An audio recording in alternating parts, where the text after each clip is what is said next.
Welcome to Chaos2Cured podcast. You're here with Jeffrey Freed and Kirk Patrick Miller. So both of us work with individuals that are gifted is the only way to put it, to be completely honest. We do this podcast specifically so we can talk about what we've seen that's been effective, not just for the individuals we work with, but for us personally. Today, this is kind of a heated topic in some ways, homeschooling. So for me, I'm an absolute fan. Jeffrey, why don't I just throw it at you and we can kind of talk, this is your wheelhouse in a lot of ways. So jump in and just let's talk homeschooling. Okay. I'm mixed. There are plus things that I really like about homeschooling, and there are some things that I don't. Number one, the reason people want their kids to go to school, there's more than a couple. One of them is for socialization, especially with a kid like I work with who's on the spectrum, mildly on the spectrum. I'm not talking full scale, low functioning autism. I'm talking high functioning or high functioning. The parents want them to socialize because the kids don't do that. If left to their own devices, what they would do is they'd play online all day long and wouldn't socialize. They might socialize online, but that's not quite the same thing as actually socializing with a group of kids and doing something. But however, there's a huge component of this. There's so much negative social stuff going on at this point. I mean, particularly now more than ever, is kids go to school, they're bullied. The mean girl phenomenon comes up with girls. Boys can be hyper competitive and cruel and bully, and schools are pretty good at tracking that and working with that. They don't see it. They really don't. If a kid wants to bully another kid, they can find a place and a way to do it at a time. And there's so much of that. And if your kid is having negative social experiences, and they come home and they're quiet and reserved or emotional, because they'll show that at home and will never show it in school, then you've got to do something. And I have no argument with what schools do with this. They really try. But once again, I'm not going to be too repetitive. If a bunch of kids want to torture another kid, they're going to find a way to do it and get away with it. And your child can be so stressed out, and you can understand it when you look at it this way. For a kid, school is their work. That's where they spend a lot of their days. And if you hate going to work because people are mean to you, you hate going to work, and it affects every aspect of your life. Now, with a kid, they go to school and they're bullied and harassed and don't feel comfortable. It'll affect every area of their life as well. The kind of kids that Kirk and I work with generally aren't real open with complaining about. They don't want their parents to know. They feel like there's something wrong with them. But you'll know. They'll be silent. They'll be in a bad mood. They'll pick fights. You ask what's wrong, and they won't be able to tell you, or don't want to tell you. And for kids like that, homeschooling is a totally valid option. And the positives are you can really teach. Schools have large classes, minimum 20, usually 30 to 35. Teachers are issued a Herculean task to try and teach all the different learning styles, deal with problems, behavioral problems. And it's just really, really hard to teach. Most teachers will tell you that. They're basically jailers in some schools. So you can do it in a much more condensed way at home. You can utilize ChatGPT. You can utilize videos. You can concentrate your learning. And from what I know as an educator, homeschool kids actually do better on standardized tests than kids that go to regular school. So that's a positive. And the negative would be there's no real curriculum. You can do it in most states. You can teach what you want. You may have to prove every once in a while that you're doing something, but a lot of states don't even do that. There's total freedom. So if you're a religious fanatic or a fascist or hate the government or love the government, you can teach your kids that. You can indoctrinate them. And in some parts of the country, which are very conservative, you can absolutely stay away from topics you don't want to teach. You don't want to teach about diversity. You don't want to teach about slavery. You don't want to teach about the torment of the Native Americans. You can do all that stuff, and there's no one to check you. And that leaves a huge gap.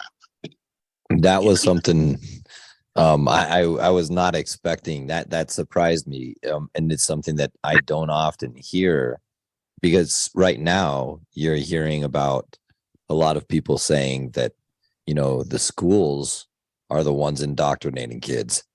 I mean, yeah. Well, they can, but they can't get away with it like homeschoolers can. Someone will complain. Something, there's pressure on schools in different areas to teach different things, but they have a curriculum and they have to teach the curriculum.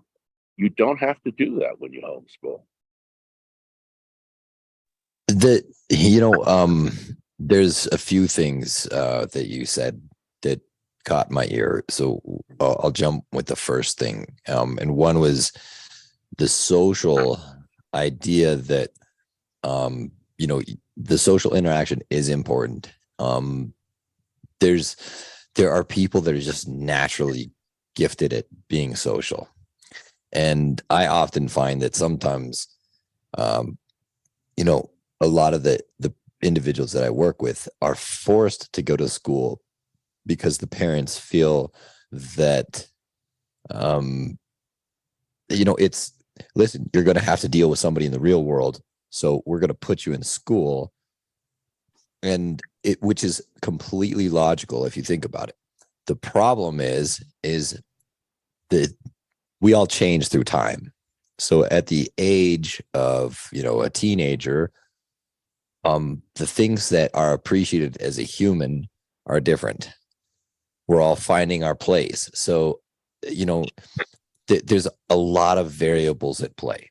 And I like the fact that you really jumped in right at the beginning and said, listen, it's for some people, it's not for others.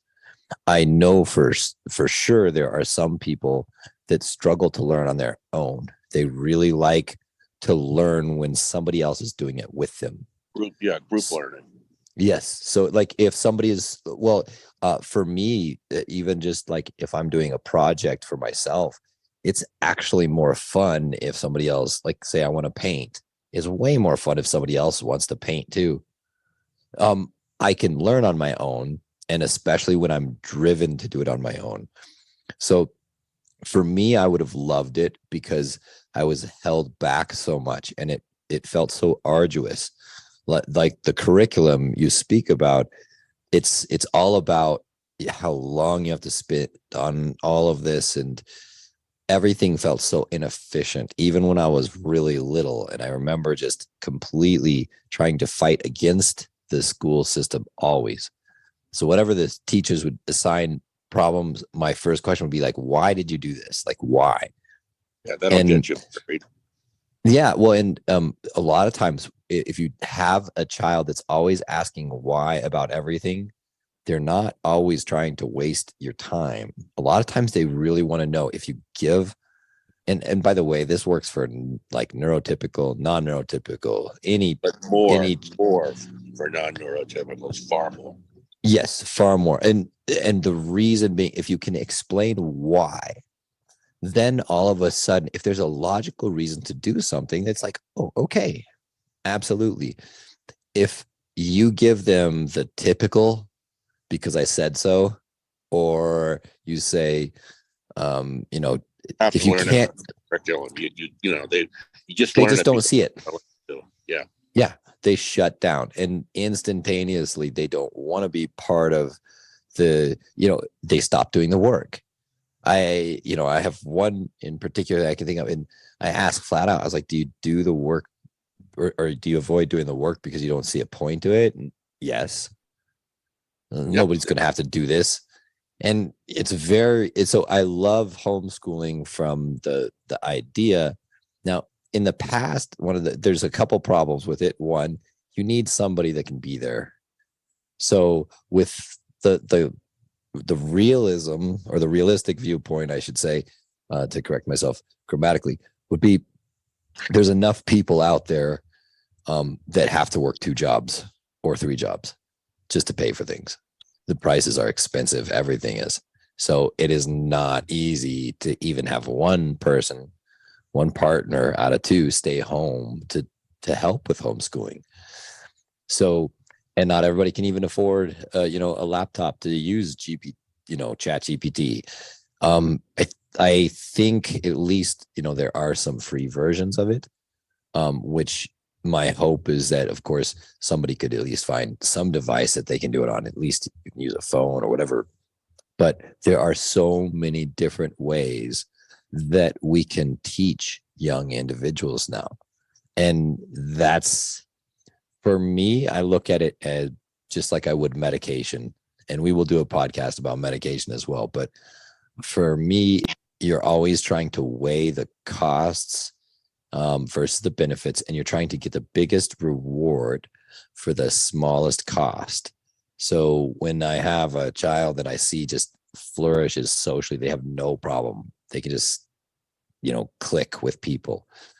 They don't necessarily want to be around people because it's so easy, but they are, I have one that I'm thinking of, and they move so fast. So once they grab the concept, you just move on to the new one. If they're on a concept for too long, it's almost like they revert back. It's not almost, it is. Yeah. The kind of people that I and you work with, particularly me, they have what they call the novelty gene, and it's actually physiological. It's been measured, and it's the thing where they really need the holistic learning thing, where they really need to know why they're learning something in order to learn it. And if they don't have a reason, they can't learn it. That drives neurotypical people crazy. But you can't, and the other part of it that's so interesting is the kids I work with, they're not all kids either, some are adults. They absolutely abhor repetition. They cannot stand it. It makes them worse. They can't do time tests. It doesn't give them enough time to get into their head and visualize the problem and the solution. So that is a killer. And parents have been dealing with those 2 issues forever, for hundreds of years, seemingly.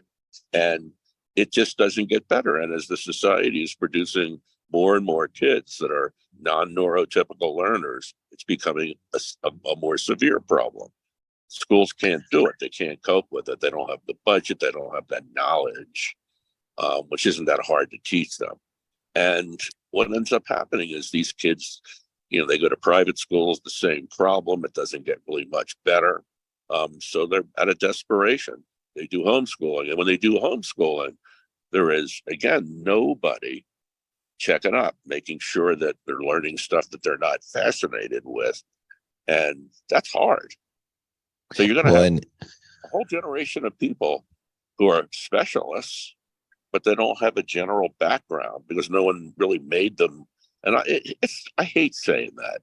I mean, I do not like that I just said that. But there's no one to make them or give them reasons why they need to learn history, sociology, biology. They just think it's because I'm never going to be a doctor. I'm never going to be a teacher. I'm not going to be a lawyer. What do I need to know this stuff for? And that's a tough one to get by. And when you homeschool a kid, most likely as you said before, one or both of the parents can't be there. The kid ends up sitting in front of the screen and playing games because no one checks on him. So there's some huge problems, and there's no one solution. It's all up to you, what your kid is like and what you're like, what you are like. It's really on the parents. Yeah, I think it's really on the parents, and to jump into giving some people that are doing homeschooling, to give them some tips on things that I've found to be very valuable with A lot of the things that you can do if you really take it seriously, and let's say you're jumping in and you don't know, a curriculum is really important. You can kind of like look at their age range or what grade they would be in, and you can actually look up what their curriculum, what they should know. There's websites for that. Google. I would highly suggest using AI to help you, because you can literally say, my child is going to be doing homeschooling. I need to come up with a curriculum. They're this age.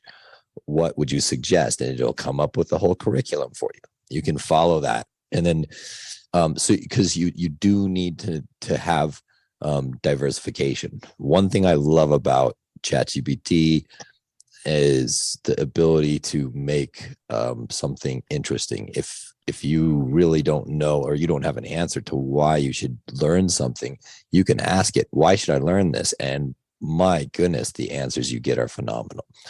So it's a nice way for anybody. If you have difficulty getting your child to kind of work or function on some of this stuff, one thing that I personally went through, because I learned kind of backwards, and teachers would often teach at me. So they would explain one problem. They'd do it one way, maybe two ways, maybe three. And then they would send you home with homework. And the idea is that you're going to come to the epiphany and solve the equation yourself. I did that, that caused frustration, and I just simply stopped learning. So what I love about ChatGPT, and what I did with one of my nieces who was just, not enjoying the math. Actually, I had another individual really did not have a good experience the whole year. And so I said, okay, well, give me, 15 questions about the quadratic equation or completing the square. These were the things that a couple individuals that I work with asked about. And so I typed in, please, explain this, go over this, give, 5-10 questions, and then do a step-by-step solution underneath the question. Now, just watching it, because it is, and this, I was fascinated to watch my niece just look at the screen. She just engaged. She soaked up all of the steps. And then what you could do is, if you don't get it yet, you just say, I'm still not there yet. It can simplify it, can make it more difficult, but that is a different form of repetition. It's still the same thing.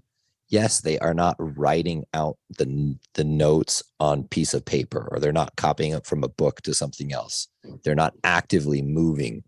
But if they're seeing the solutions and they're learning the step-by-step process, the whole idea of learning math is to understand the concept. Then at the end, you just ask for 2 or 3 questions. Then they solve it and they feel phenomenal about themselves. I wasn't able to do that. The system didn't work that way. So I didn't get to actually learn math well until I went and did college, and I switched degrees, and I learned I had to catch up on everything. So I had to learn all of the math all at once. And so the solutions guides were my savior. If I missed a question, I would go find the odd ones and look at the solutions manual and see the step-by-step solution, and I'd have to reverse engineer the problem. So for people like me, homeschooling would have been much better, because if now here's the key part, if the individual working with me was able to explain it. So you need qualifications, or just a natural ability to teach, to be able to teach, and you still need guidance and you need help. So there's lots of resources. So if somebody is like, don't be scared of doing homeschooling, but all of the points Jeffrey brought up are really important and to consider and confront, because if it's done right, it can be magical. There are things that you can teach at home, like debt management, finances, like how the world works. There's so many social interactions that are confusing. And if you're able to talk about that, there's not time at school. So there are a lot of important things that you can impart. And you can also get work done in a much more condensed fashion, so the day has more play in it. It's been proven play is so important for the development of the mind. So, there's goods and bads. Jeffrey, do you have some suggestions for people that might mitigate some of the negatives? And then also, we'll maybe jump in to maybe do a follow-up show on ways that can help people deal with the school and be more successful at school too, because I think it's important to hit both homeschooling and the school, because not everybody has the options. So, but let me comment. Okay. This will be my last comment. Do it in a group if you can. That's what a lot of people who homeschool do. They do small groups and with other homeschooling parents. And if you can get the political and ideological stuff out of the curriculum, which of course you never can, that can be wonderful. So don't try to do it one-on-one. It's not going to be very hard to find other people homeschooling, and they're homeschooling groups. You can look them up, hook up with them for some of the time, and include socialization stuff. In Colorado, you can be homeschooled and play sports and do any activity at your home school. I understand that's not true everywhere, but it should be. So you can get socialization in. You absolutely don't sacrifice it if you do it with small groups and do other things before and after or during school. Another quick comment is in countries like Finland, who they score the highest of any nation on standardized tests, they don't even do that much. They go to school, they do a couple of hours of actual schooling, then they do something physical, like they go for cross-country skiing or hiking, and they come back, they eat lunch, they hit the schoolwork for an hour or two. Total amount of work, like 3 or 4 hours a day. The kids are happy and they learn. Just listen to this. This is going to be my last comment on it. A lot is not necessarily needed. You don't need a huge, prodigious amount of stuffing people's heads with information. They learn better when they're happy, and they learn better when they're getting physical exercise. And don't give homework. That's the main reason. I mean, if someone were to say to me, Freed, tell me the most important thing that homeschool does that regular school doesn't, I'd say they don't give homework. It's done during the day. And if typical public schools would stop giving homework, they'd be, just on that alone, they'd be more successful. But in this culture, we are used to, if you push, if you do tons of repetition, if you spend hours, you're going to learn more. Not true. I can't agree more. I think that's literally a perfect way to end. So we'll follow up. I would like to do one. And we've talked a little bit about it in the past, but Jeffrey, thank you so much for the time. And if anybody has some questions, of course, you can find our information and reach out to us, either to work with us, or if you'd like our next season, we are already taking in. We have a few people that have asked to be on the show and that we are looking forward to having. So reach out for that as well. Have a great day, and thanks again for listening. Bye. Bye. Thank you so much for listening to Chaos2Cured podcast. If you enjoyed the show, please share it with everyone you know, and definitely like, follow, and subscribe. Certainly leave a comment if you'd like. Let us know what you'd like us to talk about the next time. Also, in our show notes, there should be direct links where you can follow us on our social media, as well as reach out to us directly. Thanks again, and have a great day.